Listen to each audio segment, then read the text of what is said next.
அடக்கம் என்பது பெண்ணுருவம், அதை அறிந்தால் மறையும் என்னுருவம்.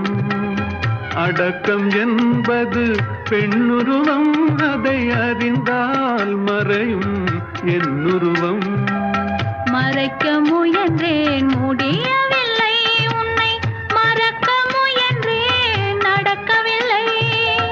மறைக்க முயன்றேன் முடியவில்லை, உன்னை மறக்க முயன்றேன் நடக்கவில்லை.